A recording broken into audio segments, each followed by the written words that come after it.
Siapa? Kita, lu saja kali, gue kagak. Ya kita juga yang pengen. Tapi setelah masuk ke situ kemudian terpenjara, nggak ada ilmunya, baru tahu. Jadi bisa jadi pernikahan pun menjadi satu kerangkeng baru yang membuat kita terjajah. Betul apa tidak?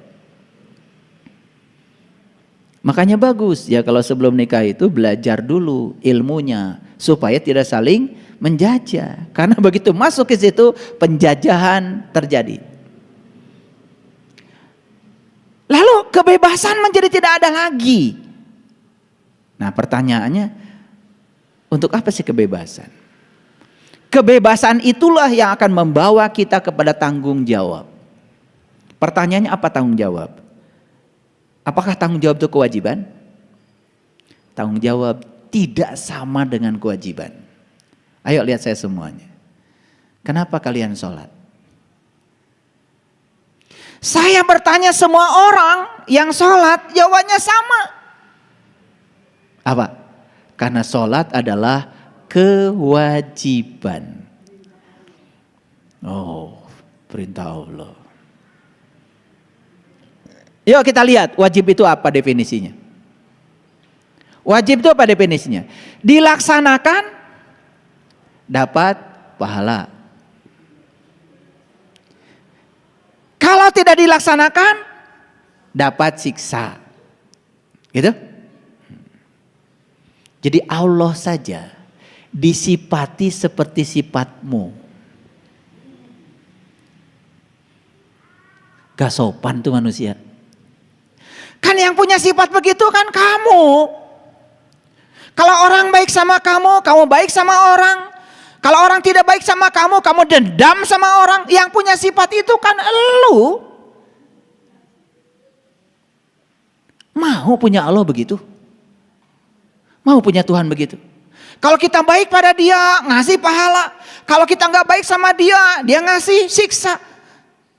Percaya nggak ada Allah yang maha menyiksa? Bukankah Allah tuh maha pengasih, maha penyayang? Tapi karena kita bodoh, di satu sisi kita mengatakan Allah tuh Ar-Rahman Ar-Rahim. Di sisi lain kita diajarkan begitu, nerima juga. Karena kita dijajah oleh kebodohan kita sendiri.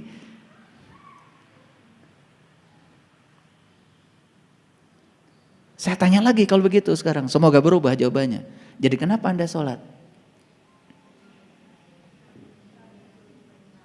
Mengikuti perintah Allah.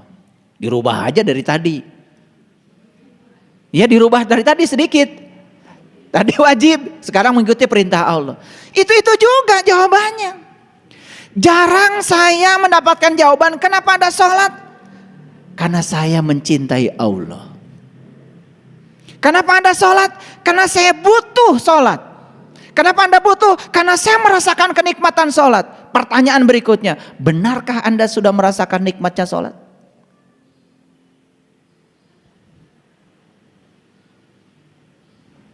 Yuk.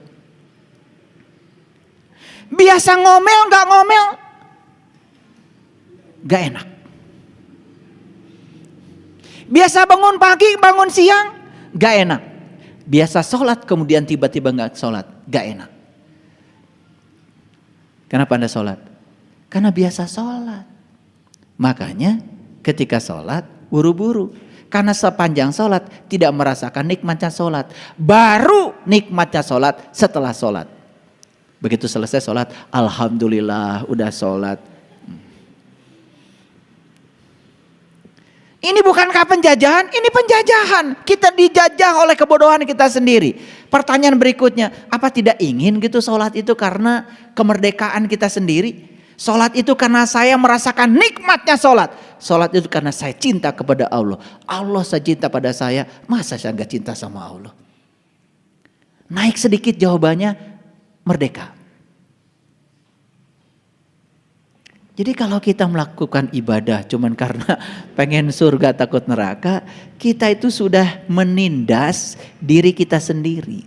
Makanya dalam teori motivasi ada 3 tingkatan motivasi. Yang pertama reward and punishment motivation. Yang kedua need motivation. Yang ketiga adalah love motivation. Jadi motivasi yang paling sederhana adalah melakukan sesuatu itu karena ingin dapat sesuatu, takut dapat siksa. Itu adalah motivasi yang paling rendah. Bayangkan kalau kita punya perusahaan, titipkan perusahaan kita sama orang begitu. Ada kita kerjanya bagus, nggak ada kita kerjanya nggak bagus, rusak perusahaan kita. Tapi titipkan sama orang yang senang bekerja, cinta bekerja, energetik ketika bekerja. Karena dia menemukan personal genius zone-nya ketika bekerja. Jenius dia di bidangnya. Titipkan pekerjaan sama orang seperti itu, pasti berkembang. Gitu.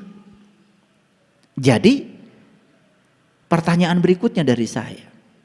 Ada yang PNS nggak? Di sini? Polri? TNI? Pegawai? Karyawan? Apapun peran Anda, bukan saya mau pisah-pisahkan. Pertanyaan saya satu aja. Senang nggak dengan yang Anda kerjakan?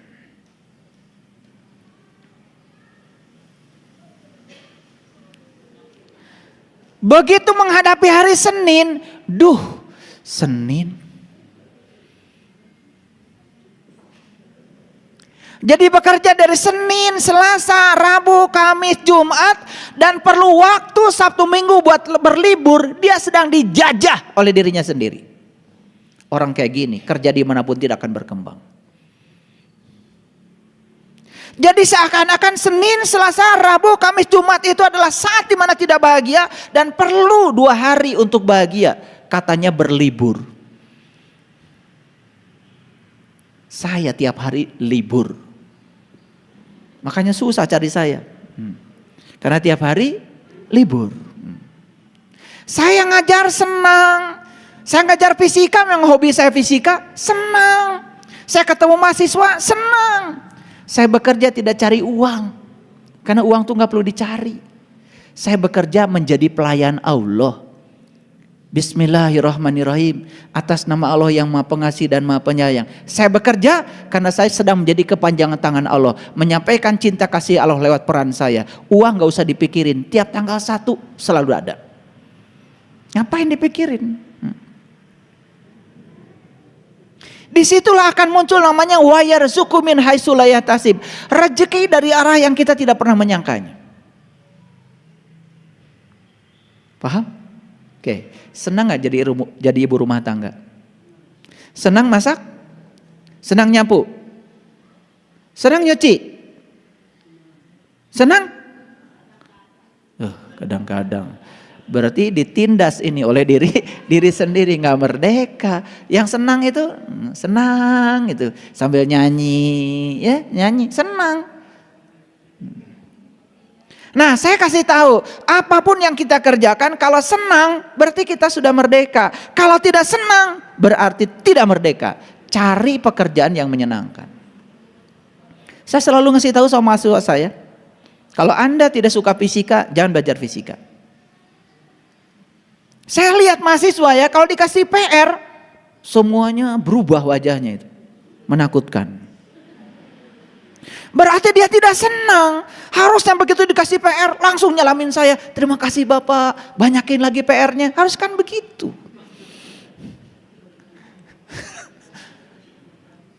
Betul nggak?